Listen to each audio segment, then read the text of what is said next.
Hello दोस्तों, आज हम लोग फिर से, चूँकि पिछले एक क्लास में यानी पिछले लेक्चर में वीडियो में हम लोग मॉडल पेपर जो झारखंड एकेडमिक काउंसिल ने जारी किया था क्लास 11th के लिए अकाउंट सब्जेक्ट का, उसका सेट 1 हम लोग पूरा डिस्कस कर चुके हैं। अगर आप नहीं देखे हैं तो इसी चैनल में आपको उसका वीडियो मिल जाएगा, आप जाके एक बार सेट 1 देखिए, क्योंकि सेट 1 में 40 क्वेश्चन जो पिछले साल मॉडल पेपर के तौर पर झारखंड एकेडमिक काउंसिल ने दिया था उसका पूरा सोल्यूशन उस वीडियो में है। तो जो बच्चे चूक गए हैं उस वीडियो को जरूर देखिए और चैनल को सब्सक्राइब करके रखिएगा ताकि वीडियो आप तक पहुंच जाए, और वीडियो आप तक पहुंचेगा तभी उसका आप फ़ायदा उठा पाएंगे। Commerce world Hazaribagh class 11th के लिए हर सब्जेक्ट का, चाहे अकाउंटेंसी हो, चाहे बिजनेस स्टडी हो, चाहे इकोनॉमिक्स हो, चाहे सीए हो, चाहे एटीपी हो, हर सब्जेक्ट का model paper commerce world Hazaribagh आप तक पहुंचाएगा ताकि उसका फ़ायदा आपको हो, क्लास 11th का एग्ज़ाम आप अच्छे से दें। क्योंकि जो बच्चा क्लास 11th पास होगा वही तो क्लास 12th में जाएगा, इसीलिए आप पहले एग्ज़ाम अच्छे से प्रिपरेशन कर लीजिए, एग्ज़ाम का प्रिपरेशन करिए। और अगर आप क्लास 12th का बैच ज्वाइन करना चाहते हैं तो कॉमर्स वर्ल्ड हजारीबाग में क्लास 12th का बैच स्टार्ट हो चुका है। जो 2024 में एग्ज़ाम देने वाले हैं उनके लिए बैच अभी स्टार्ट हो चुका है, ऑनलाइन मोड में भी और ऑफलाइन मोड में भी। अगर आप बच्चे ऑफलाइन पढ़ना चाहते हैं तो उसके लिए आपको हजारीबाग मटवारी कॉमर्स वर्ल्ड हजारीबाग के ब्रांच में आके मिलना पड़ेगा, ऑफिस में आके कॉन्टैक्ट कर सकते हैं। और अगर कोई बच्चा ऑनलाइन पढ़ना चाहता है तो मेरे दिए हुए नंबर पर फ़ोन करके और मेरे से ऑनलाइन पढ़ सकते हैं। उसके लिए क्या करना होगा, उसके लिए प्ले स्टोर में जाके कॉमर्स वर्ल्ड हजारीबाग के नाम से एप्लीकेशन है, उस एप्लीकेशन को इंस्टॉल करना पड़ेगा। एप्लीकेशन इंस्टॉल करने के लिए कॉमर्स वर्ल्ड हजारीबाग सर्च करेंगे, प्ले स्टोर में जाके एप्लीकेशन इंस्टॉल कर लेंगे। उसके बाद आप मुझे फ़ोन करेंगे, एक मिनिमम सब्सक्रिप्शन है, बहुत कम फ़ी के में हम आपको जोड़ देंगे और आप घर बैठे आराम से सारी सुविधाओं का लाभ उठा सकते हैं। क्या क्या मिलेगा ऑनलाइन कोर्सेज़ में, तो रिकॉर्डेड वीडियो मिलेंगे, पीडीएफ नोट्स मिलेंगे, सारे सॉल्यूशंस मिलेंगे, जितने भी क्वेश्चंस होते हैं सबका सॉल्यूशन मिलेगा। आप वहाँ से टेस्ट फैसिलिटी मिलेगा, आप टेस्ट भी वहाँ से दे सकते हैं, सारी सुविधाएँ आपको एक साथ मिलेगा। तो एग्रीगेट है वो, संपूर्ण चीज़ एक साथ समाया हुआ है, जिसमें आपको टेस्ट की सुविधा, नोट्स की सुविधा, सब कुछ उसी में मिल जाएगा। तो चलिए, आप अगर जुड़ना चाहते हैं तो जुड़िए। आज हम लोग फिर से शुरू कर रहे हैं क्लास 11th का अकाउंटेंसी सब्जेक्ट का मॉडल सेट 2। देखिए, ये दिशा निर्देश तो पिछले वीडियो में भी बता दिया गया था, फिर भी छोटा सा बता देता हूँ। इसमें सभी प्रश्न अनिवार्य हैं, 40 क्वेश्चन आपको पूछे जाएंगे, 40 का 40 क्वेश्चन का आंसर आपको करना है। चूँकि एग्ज़ाम का रूटीन आ चुका है, एग्ज़ाम का रूटीन में क्या है कि अकाउंटेंसी और बिजनेस स्टडी एक ही दिन है, एक ही दिन मतलब एक ही समय में, एक बार बैठिए और दोनों देख निकलिए। तो 40 क्वेश्चन अकाउंटेंसी का पूछा जाएगा। एक क्वेश्चन 1 नंबर का होगा। एक क्वेश्चन कितना नंबर का होगा? 1 नंबर का। पिछले वीडियो में हम 2 नंबर का बता चुके थे, क्योंकि झारखंड एकेडमिक काउंसिल पहले 2 नंबर बताया और फिर जो है अचानक चेंज करके 1 नंबर का कर दिया, तो 1 नंबर का है, याद रखिएगा। ये सारे दिशा निर्देश बिल्कुल सही है कि अगर गलत उत्तर होगा तो उसके लिए कोई अंक नहीं काटा जाएगा। एक क्वेश्चन के 4 विकल्प होंगे, आपको सही विकल्प चुनना है। एक क्वेश्चन के 1 नंबर होंगे, टोटल प्रश्नों की संख्या 40 होगी और सारे प्रश्न बनाना अनिवार्य है। ये पूरा इंस्ट्रक्शन दिया हुआ है और आपके पास 1.5 घंटे का जो समय दिख रहा है ना, इस पिछले साल का क्वेश्चन 21-22 का, आप 22-23 में है, इसलिए 1.5 घंटा नहीं, अब आपको जो समय मिल रहा है वो सिर्फ 1 घंटे का समय मिल रहा है। अब आपके पास कितना घंटे का समय है? 1 घंटे का समय है। तो ये अकाउंटेंसी क्लास 11th 1 घंटे में 40 नंबर कंप्लीट कर देना है। तो आपका कमांड अगर नहीं होगा तो आपको लगता है कि 1 घंटे में 40 क्वेश्चन आप कंप्लीट कर लेंगे। पढ़े ठीक से क्वेश्चन पढ़िएगा ना, तो एक क्वेश्चन पढ़ने में 2 मिनट लग जाता है, तो उस हिसाब से 80 मिनट होना चाहिए, तो आपको कंप्लीट उतने देर में कर देना है। इसका मतलब आपका कमांड अच्छा होना चाहिए, तभी आप कंप्लीट कर पाएंगे, नहीं तो छूट जाएगा। 1 घंटा पता ही चलेगा कि कैसे बीत गया और आपका क्वेश्चन जो है वो छूट जाएगा, इसलिए प्रैक्टिस करने की ज़रूरत है। तो चलिए, एक एक करके हम लोग शुरुआत करते हैं। आज 40 का 40 क्वेश्चन हम लोग भी कोशिश करेंगे कि 1 घंटे से कम समय के वीडियो में इसको निपट लें। तो बोल रहा है कि वित्तीय परिणाम जानने के लिए सभी व्यावसायिक लेन देनों को रिकॉर्ड करने, वर्गीकृत करने और सारांशित करने की प्रक्रिया क्या कराती है। अगर आप चाहते हैं कि वित्तीय रिजल्ट हमको पता चले, यानी कंपनी प्रॉफिट कमा रही है या लॉस कमा रही है, बिजनेस हमारा कमा रहा है या नहीं कमा रहा है, उसके लिए बिजनेस के लेन देन को लिखना, वर्गीकरण करना और सारांश तैयार करना, इस सारे प्रोसेस को क्या बोलते हैं? तो जहाँ हम लोग रिकॉर्डिंग, क्लासिफिकेशन एंड समराइजिंग करते हैं, उसको हम लोग क्या बोलते हैं? बताइए, कौन सा ऐसा परिभाषा बताया गया था आपको क्लास 11th में जिसमें रिकॉर्डिंग भी करते थे, समराइजिंग भी करते थे और क्लासिफिकेशन भी करते थे? तो आप सभी लोग जानते होंगे, अकाउंटिंग के डेफिनेशन में आपको बताया देगा। अकाउंटिंग के अंदर हम रिकॉर्डिंग भी करते हैं, क्लासिफिकेशन भी करते हैं, समराइजिंग भी करते हैं, एनालाइजिंग भी करते हैं। इसमें तो कुछ नहीं करते हैं, इसमें सिर्फ रिकॉर्डिंग करते हैं, इसमें तो कुछ काम ही नहीं करना है, इसमें पोस्टिंग करते हैं और इसमें है ही नहीं। तो ये तीनों नहीं है, तो फर्स्ट ऑप्शन सही होगा बच्चा लोग। अकाउंटिंग के अंदर हम क्या करते हैं? रिकॉर्डिंग भी करते हैं, क्लासिफिकेशन भी करते हैं, समराइजिंग भी करते हैं, एनालाइजिंग भी करते हैं, इंटरप्रिटेशन भी करते हैं एंड कम्युनिकेशन करते हैं। इतना सारा काम करते हैं। Recording, classifying, summarising, analysing, interpretation and communication, ये सारे काम हम लोग करते हैं। सेकेंड क्वेश्चन है बच्चा लोग, देखिए क्या है सेकेंड क्वेश्चन बोलता है लाभ कमाने के लिए व्यवसाय में मालिक द्वारा निवेश की गई नकदी या माल क्या कहलाती है? बताइए, अगर कोई मालिक अपने बिजनेस में लाभ कमाने के लिए पैसा या संपत्ति लगाता है तो उसको क्या बोलते हैं? सब बच्चा जानता है, उसको पूंजी बोलते हैं।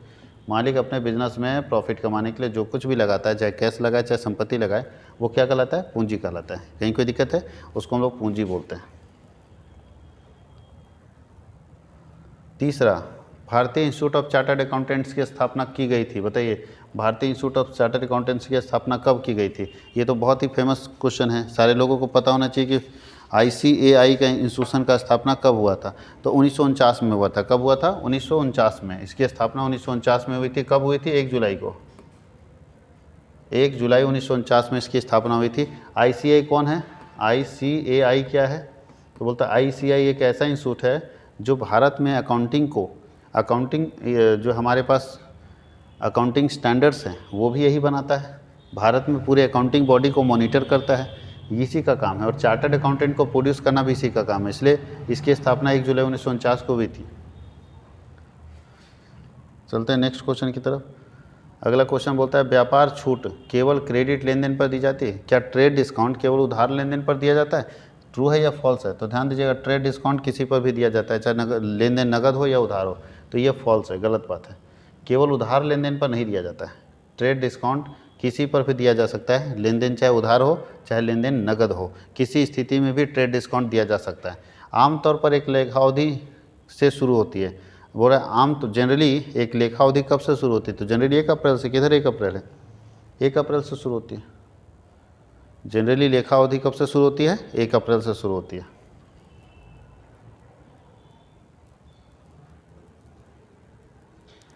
अचल संपत्तियों में शामिल है। बताइए फिर इसमें फिक्स एसेट कौन है? जो ऑप्शन दिया उसमें फिक्स एसेट कौन है? क्लोजिंग स्टॉक मेरा करंट एसेट है, payment in advance current asset है, कैश करंट एसेट है। तो फिक्स एसेट का नाम क्या है? लैंड, जमीन हमारा फिक्स एसेट था। अब नीचे बोला है कि करंट एसेट निम्न में से कौन है? करंट एसेट पढ़िए, नीचे जो दिया उसमें से करंट एसेट कौन है? तो करंट एसेट का नाम क्या है? गुडविल हमारा फिक्स एसेट होता है, प्लांट फिक्स एसेट होता है, फर्नीचर फिक्स एसेट होता है। करंट एसेट में कैसेट बैंक कौन सा एसेट हो गया? Current assets. 8 नंबर क्वेश्चन में देखिए क्या है, बोला निम्नलिखित में से कौन सा व्यय नहीं है? इसमें से कौन सा ऐसा आइटम है जो खर्चा नहीं है? कौन सा ऐसा आइटम है जो खर्चा नहीं है? ये पूछ रहा है कि कौन सा ऐसा आइटम है जो व्यय नहीं है, जिसको हम व्यय नहीं मानते हैं। तो चलिए सबसे पहला आइटम क्या होगा जिसको खर्चा नहीं मानते हैं, व्यय नहीं है? तो वेजेस खर्चा, रेंट खर्चा है, फर्नीचर रिपेयर खर्चा, लेकिन फर्नीचर हमारा संपत्ति है, एसेट से, खर्चा नहीं है। तो यही आंसर सही होगा। व्यवसायियों द्वारा अपने निजी उपयोग के लिए अगर आहरित करता है, यानी बिजनेस अपने पर्सनल यूज़ के लिए पैसा निकालता है या सामान निकालता है तो उसको ड्राइंग बोलते हैं ना। एक व्यापारी अगर अपने व्यक्तिगत प्रयोग के लिए पैसा या सामान कुछ भी निकालता है तो उसको आहरण बोलते हैं। तो 9 का आंसर सी होगा।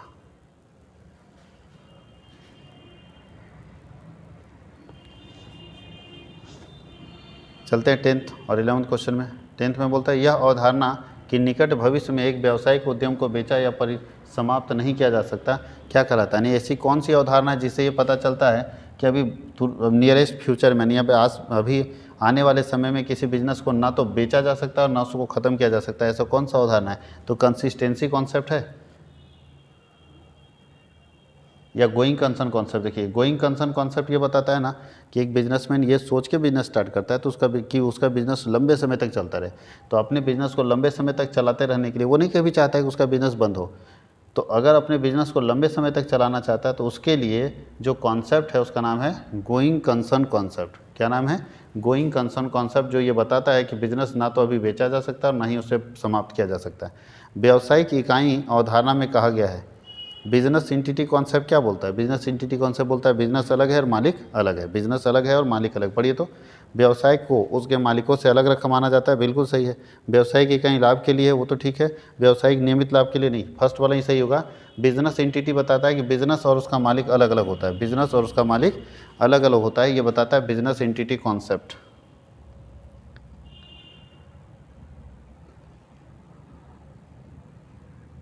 अब बोलता है मनी मेजरमेंट कॉन्सेप्ट क्या बताता है, मनी मेजरमेंट कॉन्सेप्ट इसमें से क्या बताता है, तो मनी मेजरमेंट कॉन्सेप्ट बताता है सारे लेन देनों को मुद्रा के रूप में मापेंगे, केवल सभी वित्तीय लेन देनों के लिए लागू होगा और सभी गैर वित्तीय लेन देनों के ऊपर लागू होगा, सभी वित्तीय गैर वित्तीय। तो ध्यान दीजिएगा मनी मेजरमेंट कॉन्सेप्ट जो है वो सिर्फ केवल सभी वित्तीय लेन देनों के लिए लागू होगा, यानी जिस लेन देन को फाइनेंशियल नेचर यानी जिस लेन देन को हम मॉनेटरी टर्म में पैसे के रूप में माप सकते हैं उसी लेन देन का अकाउंटिंग करेंगे। ऐसे अकाउंटिंग के कॉन्सेप्ट को हम लोग बोलते हैं मनी मेजरमेंट कॉन्सेप्ट। ऐसे अकाउंटिंग के कॉन्सेप्ट को हम लोग बोलते हैं मनी मेजरमेंट कॉन्सेप्ट।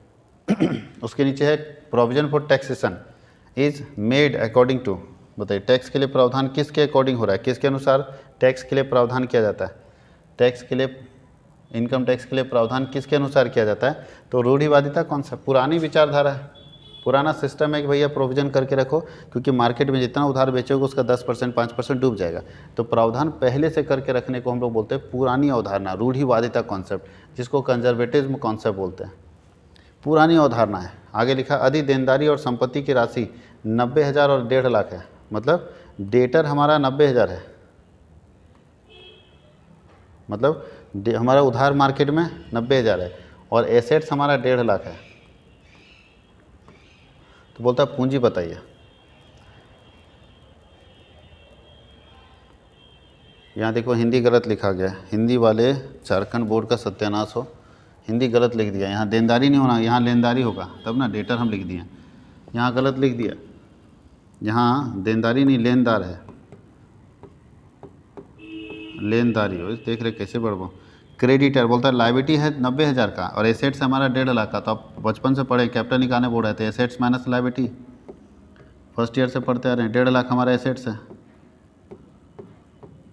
और लाइबिलिटी हमारा 90,000 का, तो उस हिसाब से कितना आता है 60,000, तो 60,000 कहाँ पे आंसर है, बी वाला, तो बी वाला सही आंसर होगा। अगर किसी बिजनेस में एसेट्स हमारा 1.5 लाख का, लाइबिलिटी हमारा 90,000 का, तो पूंजी कितना होगा, उसका पूंजी होगा 60,000।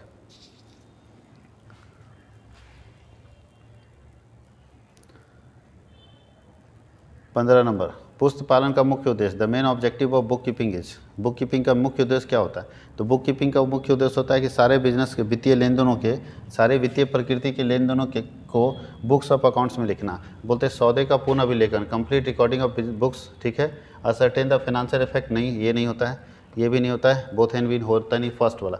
बिजनेस में जितने लेन देन हो रहे हैं सारे लेन देनों का, यानी सारे सौदे को सही तरीके से लिखने की क्रिया ही बुक कीपिंग कहलाती है, पुस्त पालन कहलाती है।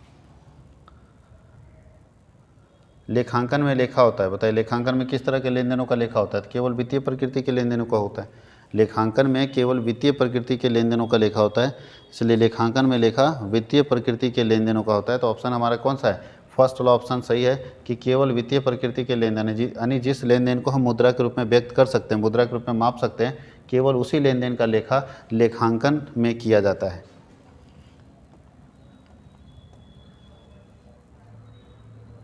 17 नंबर क्वेश्चन बोलता है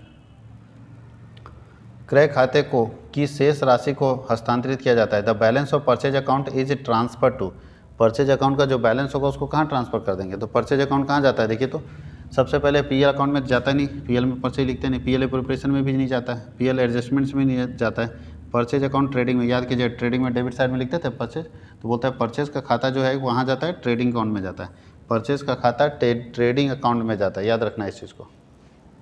उसके बाद बोलता है कि purchase of plant for cash, अगर पैसा दे के प्लांट खरीद रहे हैं तो उससे क्या हो रहा है, तो अगर हम पैसा दे रहे हैं और प्लांट खरीद रहे हैं तो उससे बोलता है कि संपत्ति घट जाएगा, नहीं, क्योंकि 5 लाख रुपये गया तो 5 लाख का प्लांट भी आया, कोई घटेगा नहीं।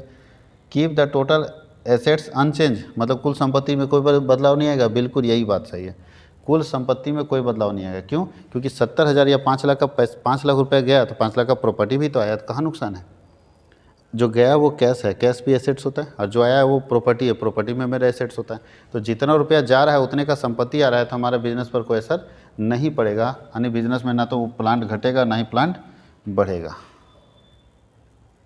आगे बोलता है प्लांट अगर उधार खरीदेंगे तो क्या होगा, purchase of plant on credit, अगर उधार में प्लांट खरीदेंगे तो क्या होगा, तो उधार में प्लांट खरीदने से डिक्रीज इन टोटल एसेट, बताइए प्लांट खरीद रहे हैं तो मेरा प्लांट बढ़ेगा ना जी, तो घटने का तो सवाल नहीं थी, ये गलत हो गया।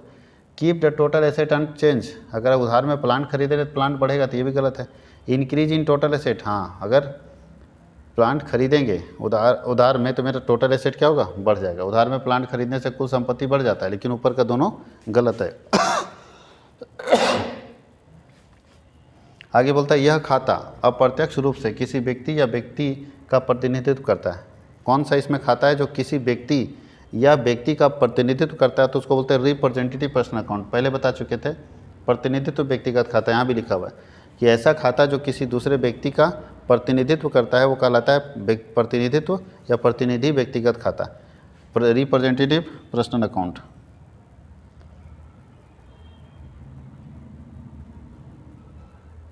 आगे लिखा है which of the following transaction is not a financial character. इसमें से कौन ऐसा लेन देन है जो उसको पैसे के रूप में मेजर नहीं किया जा सकता। पढ़ के देखिए तो कौन ऐसा लेन देन दिख रहा है जो पैसे के रूप में नहीं माप सकते हैं। तो भाई माल उधार में खरीदेंगे तो पैसे तो होगा, 50,000 का उधार खरीदे, 60,000 का उधार खरीदे। परचेज ऑफ बिल्डिंग में पैसा, पेमेंट ऑफ सैलरी, कर्मचारी स्ट्राइक मार दिया, हड़ताल कर दिया, तो इसमें पैसा का तो कोई सवाल ही नहीं।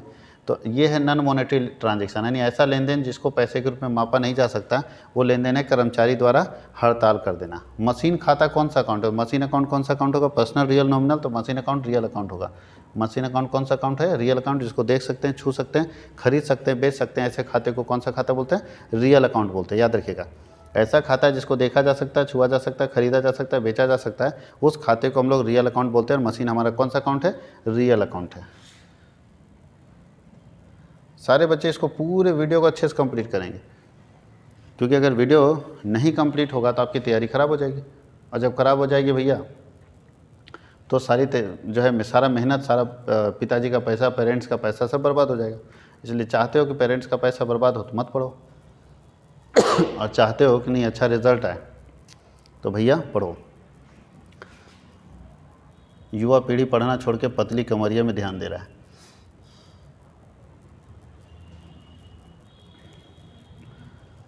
ट्वेंटी 31 मार्च 2012 को 5,000 रुपये मूल्य का माल विक्रय किए जाने के बाद 8,000 रुपये का क्लोजिंग स्टॉक बचा। क्लोजिंग स्टॉक याद रखिएगा इवेंट होता है। क्लोजिंग स्टॉक क्या होता है, इवेंट, एक घटना। माल बेचने के बाद क्लोजिंग स्टॉक बचता है तो क्लोजिंग स्टॉक एक घटना है। क्लोजिंग स्टॉक क्या है, एक घटना है। नाम मात्र खाते में डेबिट शेष क्या दिखाता है। अगर नॉमिनल अकाउंट की बात करें तो नॉमिनल अकाउंट में डेबिट क्या होता है, तो नॉमिनल अकाउंट का क्या नियम है, सारा खर्चा डेबिट, सारा इनकम क्रेडिट। तो खर्चा को डेबिट दिखाता है, तो खर्चा किसको डेबिट करते हैं, नॉमिनल अकाउंट में किसको डेबिट करते हैं, खर्चे को डेबिट करते हैं। नॉमिनल अकाउंट में किसको डेबिट करते हैं, खर्चे को डेबिट कर देते हैं। अब चलते हैं हम लोग नेक्स्ट क्वेश्चन की तरफ। आहरण किस खाते के अंदर आता है, ड्राइंग किस खाते के अंदर आता है। तो आप सब लोग जानते हैं ड्राइंग हमारे किसके अंदर आना चाहिए, ड्राइंग पर्सनल अकाउंट होता है। ड्राइंग क्या होता है, पर्सनल अकाउंट के अंदर आता है, क्योंकि कोई ना कोई पर्सन ही ड्राइंग करता है, इसलिए ड्राइंग को हम लोग पर्सनल अकाउंट के अंदर रखते हैं। कोई दिक्कत है। 26 नंबर क्वेश्चन देखिए क्या है।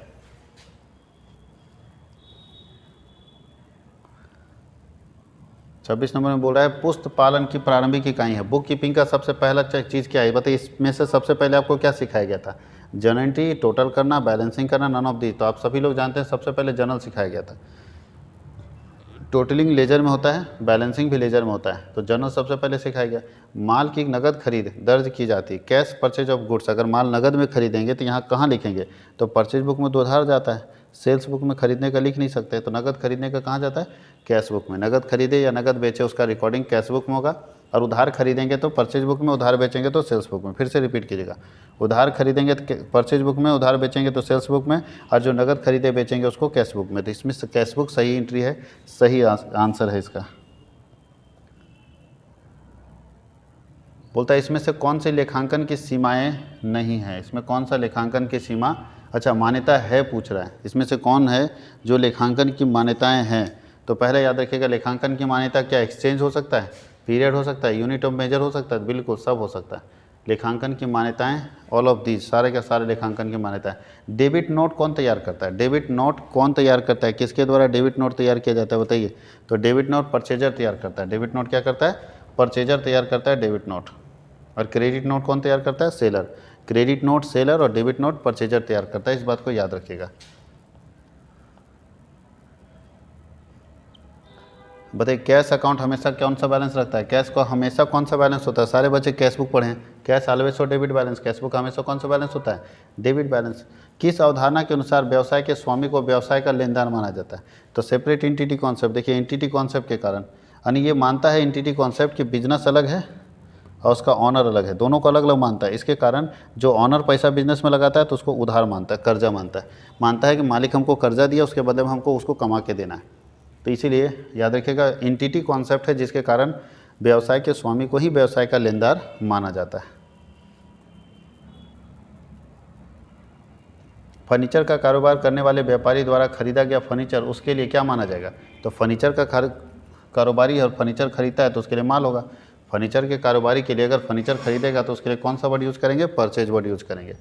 संपत्तियों की खरीद के लिए क्रेडिट होगा। अगर संपत्ति खरीदते हैं तो एंट्री होता है assets account debit to cash, assets account debit to cash. तो ढूंढिए, क्रेडिट होगा ये पूछ रहा था, क्रेडिट में कैश कहीं है? देखिए कैश हो गई है। जब भी संपत्ति खरीदते हैं तो एंट्री बनता है assets account debit to cash. तो बोल रहा है क्रेडिट क्या होगा? तो क्रेडिट में कैश हो जाएगा। संपत्ति खरीदेंगे तो क्रेडिट में क्या हो जाएगा? कैश हो जाएगा। माल की बिक्री के लिए क्रेडिट होगा। बताइए, माल बेचेंगे तो क्रेडिट क्या करेंगे? तो माल बेचते हैं तो purchase account debit to cash करते हैं, या तो उधार है कि नगद है? माल की बिक्री के लिए क्रेडिट होगा तो दो चीज़ हो सकता है, माल बेचते हैं तो क्या लिखते हैं? माल बेचेंगे तो सेल्स ही ना, क्रेडिट होगा। माल नगद में बेचेंगे तो कैश टू सेल्स होगा, उधार बेचेंगे तो नेम टू सेल्स होगा। तो क्रेडिट में सेल्स होगा तो सेल्स लिखिए, ये वाला। माल बेचेंगे तो क्रेडिट क्या लिखेंगे? सेल्स कर देंगे, क्रेडिट। उसके आगे लिखा है मूल प्रलेख के अंतर्गत आते हैं, इसमें से कौन है जो सोर्स डॉक्यूमेंट्स है? तो याद रखिएगा, मूल प्रलेख के अंदर तो सारा दिख रहा है, सारे सोर्स डॉक्यूमेंट्स है, रिसीप्ट, इनवॉइस, बिल, पे इन स्लिप। तो ऑल ऑफ दीज इसका सही आंसर होगा, all of these. Trial balance क्या है? ट्रायल बैलेंस पर्सनल अकाउंट है, इम्पर्सनल अकाउंट है, शेड्यूल ऑफ बैलेंस और रियल अकाउंट है। तो ट्रायल बैलेंस कोई अकाउंट नहीं है, ना पर्सनल, ना रियल, ना ही नॉमिनल, कोई अकाउंट नहीं है। ट्रायल बैलेंस जो है balance of schedule of balance है, नहीं हमारे पास जो बैलेंसेस है उसकी सूची है। Trial balance schedule of balance है, जो है शेषों की सूची है। ट्रायल बैलेंस को शेषों की सूची माना जाता है, ये कोई खाता नहीं है। क्रेता के द्वारा माल वापसी भेजी जाने पर कौन सी चिट्ठी भेजी जाती है? अगर कोई खरीदने वाला अपना सामान वापस भेज देता है तो सामान वापस भेजते समय जो चिट्ठी भेजा जाता है उस चिट्ठी को कौन सा चिट्ठी बोलते हैं? क्रेता द्वारा माल वापसी भेजते समय जो चिट्ठी भेजा जाता है, इसका मतलब परचेज किया हुआ सामान रिटर्न करेंगे तो कौन सा नोट भेजेंगे? तो परचेज नोट भेजेंगे। परचेज किया हुआ सामान अगर रिटर्न करेंगे तो डेबिट नोट भेजेंगे। परचेज किया हुआ सामान अगर रिटर्न करेंगे तो कौन सा नोट भेजेंगे? Debit note. निम्नलिखित में से कौन सा तलपट के आधार पर तैयार किया जाता है? इसमें कौन है जो ट्रायल बैलेंस के आधार पर तैयार किया जाता है? तो जर्नल तो ट्रायल से पहले बनता है, इसलिए ये हो नहीं सकता। लेजर भी ट्रायल से पहले बनता है। फाइनल अकाउंट ऐसा है जो बिना ट्रायल का नहीं बनेगा। नहीं, फाइनल अकाउंट बनाने के लिए आपको ट्रायल बैलेंस बनाना बहुत ज़रूरी है। फाइनल अकाउंट बनाने के लिए आपको ट्रायल बैलेंस बनाना बहुत ज़रूरी है। ट्रायल बैलेंस नहीं बनेगा तब तक फाइनल अकाउंट नहीं बनेगा। आप लोगों को दो क्वेश्चन देखना है। देखिए, बोला है कि व्यवसाय की पूंजी और दायित्व दिया हुआ है। किसी बिजनेस में कैपिटल 75,000 का और लायबिलिटी 25,000 का और एसेट्स पूछ रहा है, तो एसेट्स बराबर क्या पढ़ें? Capital plus liability. तो कैपिटल है 75,000 और 25,000, तो 75 25 कितना होता है? 1 लाख। तो देखिए 1 लाख वाला आंसर सही होगा। एसेट्स कितना निकल जाएगा? 1 लाख। ये सब क्वेश्चन आसानी से बना सकते हैं आप।